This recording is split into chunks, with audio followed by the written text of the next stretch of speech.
Ortiz into deep right field. Back is Sheffield. We'll see you later tonight.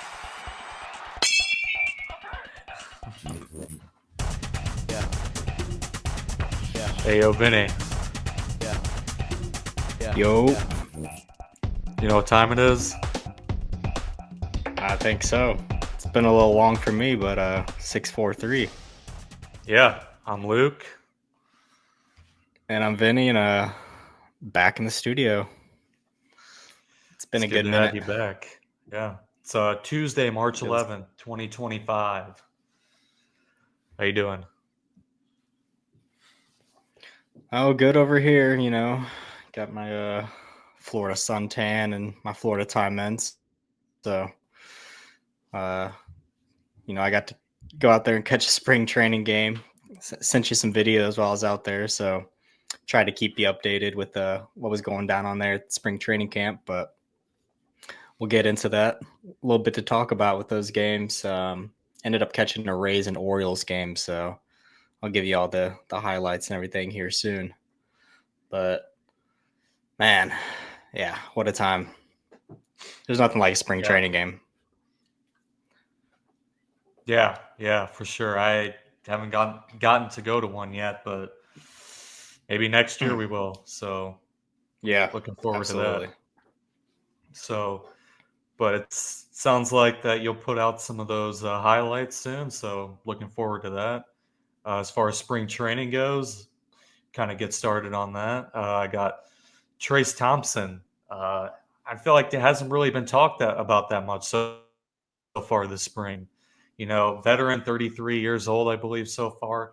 He's already hit 6 home runs this spring, 12 RBIs, batting .391 in 11 games. Have you really been paying attention to Trayce Thompson at all? Yeah, I've been seeing him lately. I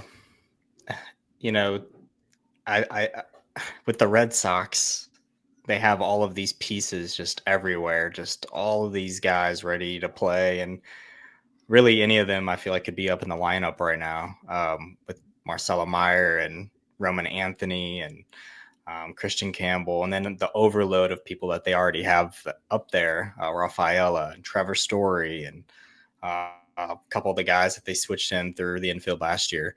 But Trayce Thompson, to see him sticking out with a Red Sox lineup is pretty cool. Sometimes I forget that he's Klay Thompson's brother. I always think that's pretty cool. Yeah. He hasn't dominated as much as Klay has in the NBA, but he also hasn't really got the full opportunity. Looking at his at bats, I mean, I don't think he even has maybe 1,000 at bats. I could be completely wrong on that, but I just don't think he's really even gotten a ton of playing time. So, hey, maybe we'll see him up at. I imagine to see him. Maybe he's not a starter. Maybe he doesn't make opening day roster, but there's the way he's playing now. Looks like there's a pretty good chance he does. Yeah, I agree. And I was kind of looking at the Red Sox starting outfield, and I kind of imagined Aaron Duran, Yoshida, and Wilyer Abreu. That's kind of what I'm thinking. So he's on pace to make the opening day roster, in my opinion, if he keeps it up. And I mean, possibly just maybe a bench player to start and some occasional DHing. But I mean, I like what I've seen from him so far. Yeah, I have no idea right now what the Red Sox lineup's going to look like, especially on opening day, and who's going to be hitting where and who's going to be playing where. We know the drama that started off a little bit with Devers and saying third base is his position, but it looks clear now that Bregman's going to be playing third. There's videos of, I mean, I'm not saying this for sure, but there's videos of Devers walking around with Big Papi, hitting lessons from him. So maybe he is going to fill that Big Papi DH role, which, I mean, I think that's the best fit for him. If you're looking at previous seasons with Devers, I mean, he's always led errors at third base, regardless of if he's gotten a little better or not. Even last year, he still led the third base position for errors. So Yeah, they're completely overloaded. I think a lot of people forget Trevor Story, if he's out there playing all season, what he might look like, obviously avoiding any injuries.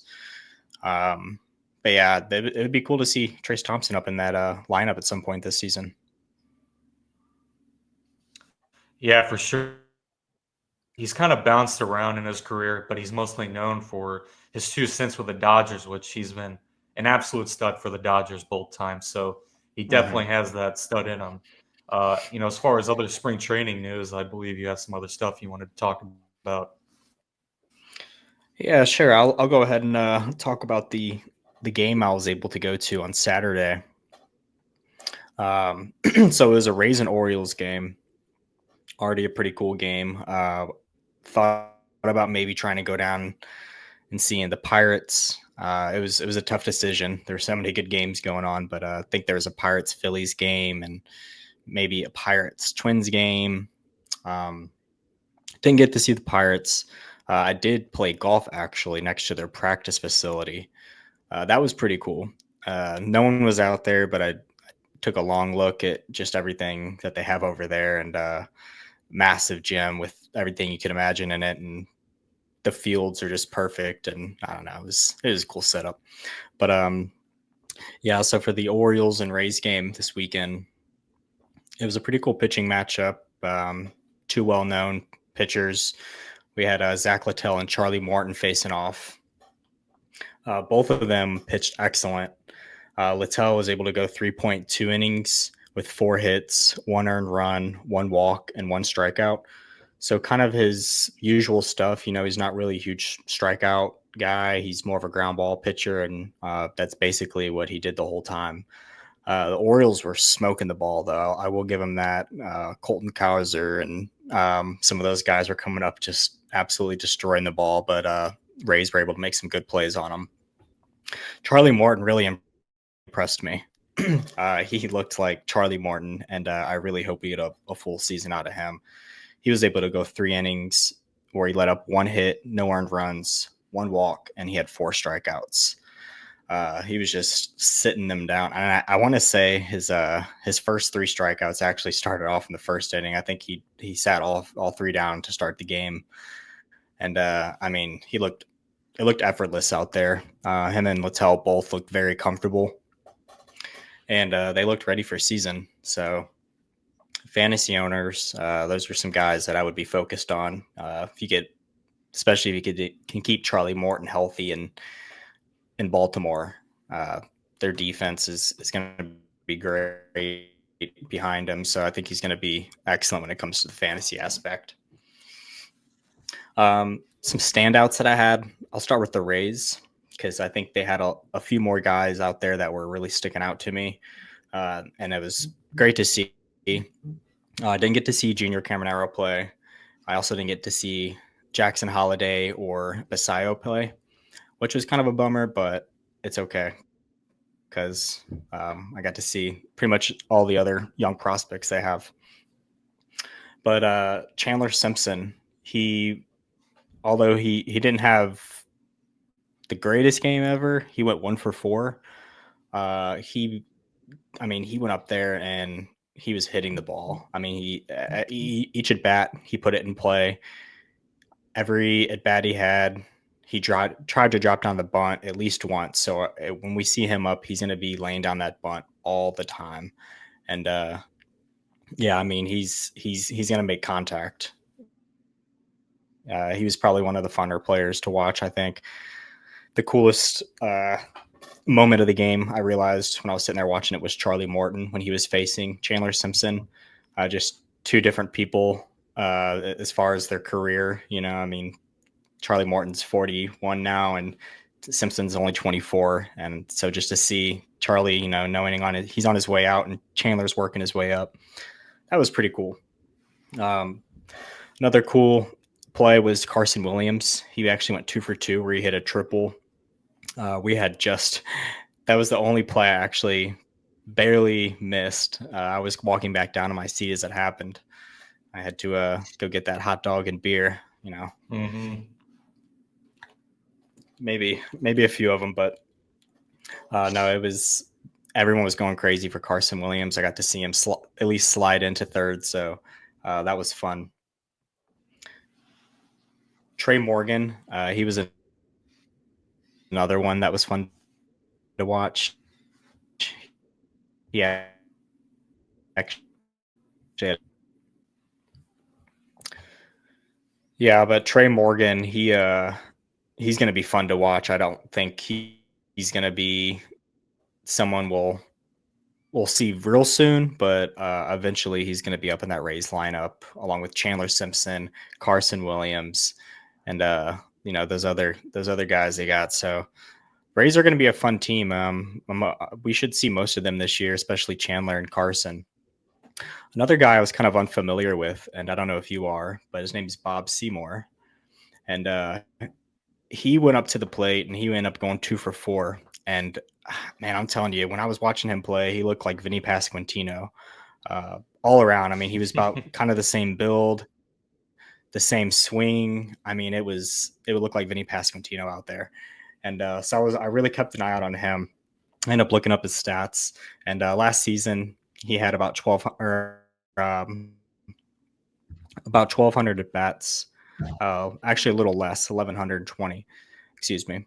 Where he had 59 home runs. I'm sorry, this is actually his career stats. He has 59 career home runs, 233 RBIs, and he's hit 291 with a 372 OBP, 511 slug, and an 883 OPS. So career stats, that's pretty impressive for minors. Even last year, his numbers were pretty similar as far as average OPS and slug and all that. Bob Seymour, though, I mean, if you haven't heard of him, I think you guys will very soon. Not sure on the age. I think he is a little bit up there in age. He's not, 18, 19 years old. I think he's probably 23, 24. But just another guy that can come in and, hopefully play some good baseball for the Rays one day.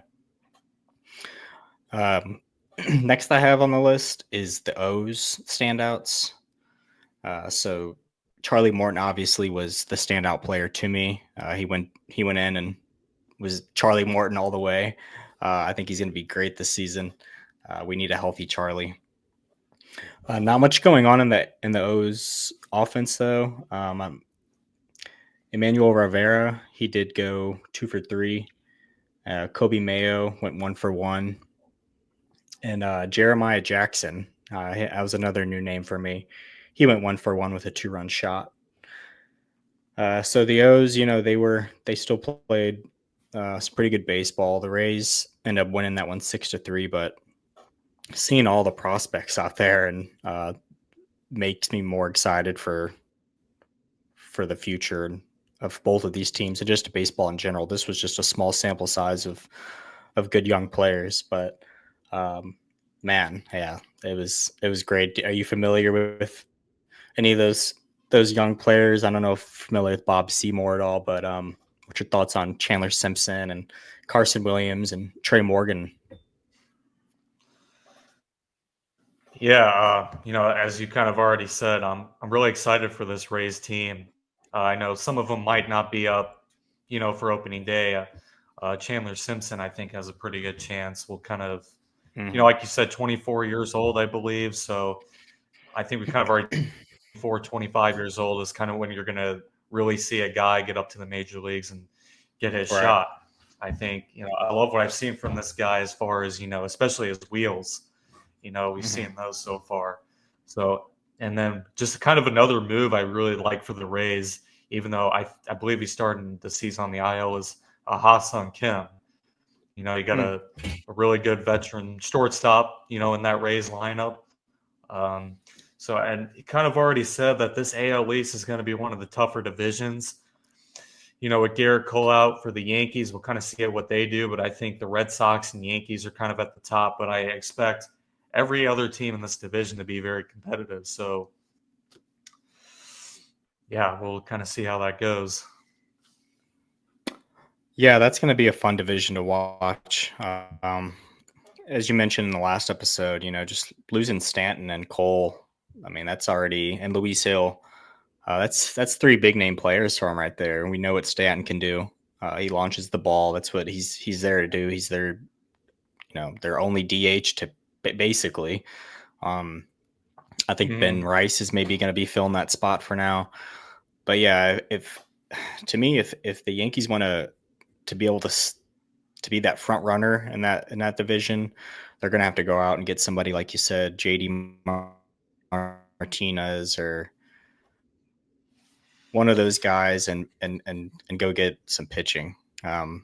Whether it's Kyle Gibson, Sandy, or even Lance Lynn. I don't know. They're gonna have to, because they're not working with much right now. And when it comes to the rotation, I think their 4 and 5 guys are Stroman and a guy that's in the minors. I'm blanking on his name right now, but I don't know. The Rays, I don't think they'll have what it takes to be, at the top this season. But they're going to be a great team with when all these players are up at once. But then again, it is the Rays, so anything could happen with the Rays. They're a very interesting team. Yeah, I mean, it was seeing all those guys out there. I think in my past games that I've ever been to, it's had to be one of the top, excluding Cardinals playoff games. Right. But I think I now prefer spring training games over regular season games. It's just a whole different experience. Rocking the spring training tee today, if you could see Florida vibes. Yep. And Luke, I got you something here. I got you a little souvenir from the ballpark. Oh yeah. I got you an Orioles Raleigh flag. There you go. Thank you. Can't wait to get that. Of course. I was in there. Yeah, I was in there, and I went to their team store, and they had so much cool stuff in there. I couldn't have got a lot, but no, this was actually the handouts they gave us too. So I'll make sure to get that shipped off to you. Oh, thank you. I really appreciate that. Of course. But yeah, I mean, majority of the stuff I wanted to talk about today was really just touching on what I got to see out of those two teams in spring training. Like I said, it's just a small sample size of what's going on right now in the league, and man, it was a great one. It just gets me really excited for season coming up here very soon, and the future to come with baseball. Just to see the young talent that's going to be up here one day, and if you haven't got to catch a spring training game, you got to go. It doesn't matter where you're at. It's just a whole different feeling. And I'm thinking next year, maybe we'll go down there and catch a game in Jupiter. Good old Cards matchup. Maybe with Pujols. Yeah, I'm looking forward to that. Huh? Yeah, Molina. Pujols might be part of that. I don't know. Molina? Whoa. Pujols and Molina? Yeah, there we go. Yeah, let's get them out there. Yeah, no, speaking of Yadier Molina. Yeah, no kidding, bro. So speaking of Yadier Molina, talks about him possibly managing. So we don't I don't know if this might be coming up in the next couple of years, possibly kind of came out and said that he wouldn't mind managing now, even possibly the Chicago Cubs. Oh, come on came now. out and said now he did say if they wanted him to. So what I think about this is I think this would be worse on the Cardinals end to actually let something like that happen, let him go to the Chicago Cubs. So, but I guess as a Cardinals fan, it would be a little sad to see him manage the Cubs just because, Cardinals-Cubs rivalry. But at the same time, I mean, seeing Yadier Molina as manager would be cool anywhere. But Cardinals is probably going to be his first decision. I would imagine so. I mean, you could only hope. We don't know what the Cardinals are doing right now. Apparently, we're in a rebuilding stage, and I don't think that was part of the plan. Maybe it's a publicity stunt, excuse me, to draw some attention to the Cardinals. Like, whoa, you can't go to the Cubs. Like, that's just how are the Cubs going to go after you before the Cardinals do? That's just wrong.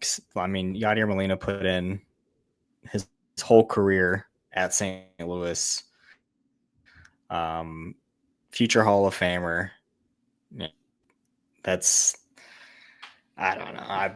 To me, that would be something similar to the Bambino curse. Yeah, I don't know. Maybe it's just me, but I think that would put some type of spell on the Cardinals at some point. I mean, we haven't been good since we've lost them. We've been a totally different Cardinal since Molina's left. So, yeah, I don't know.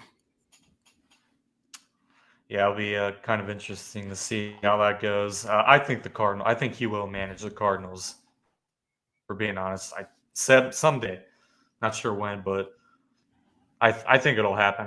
Like you kind of said, a publicity stunt is more than likely what it is. We hope so, at least. All right, sorry about that. Some technical difficulties here. So MLB Sloppiest podcast is back, right? Yeah. Hey, I'm out in the boonies out here in Carolina too, so we're trying. We finally got a few bars out here, and we'll make it work. But anyways, we'll go ahead and skip to the next part. We talked about Molina a little bit, and let's just hope he becomes a Cardinal, because if I see Molina in a Cubs uniform, there's a good chance I may not watch the Cardinals for at least the rest of that season if that were to happen. Oh yeah. But what else you got for us, All Luke? right. Well, won't spend too much time on this one, but new era MLB caps. There's been some talk about these bad boys right here. Yeah. I mean, at first I was like, "Are these real?" I mean, my general opinion. I mean, we kind of talked about it earlier, but these look just like you just had their normal caps, their logos, and then you just slap the other one right on top of it. Yeah. I mean, it's like somebody's probably going to be getting fired, if I'd imagine. Man, they can do better. I mean, if it isn't something, it's something else. Because last year we think about the jerseys, how just the horrible jerseys in the past. If you could see their sweat going through, or the names this big, and now it's the whatever these hats are. Yeah, I was scrolling through something and I think it was the Angels hat pop up, and I'm like, who's buying? Yeah. I didn't realize it was a push for. Is this official? Is this going to be their hats, the new caps? So, not for the teams. I think these are just new. These are just new hats. I think they put out for each team in their store. Now, yeah, the Angels and the Rangers and the Astros were all kind of talked about.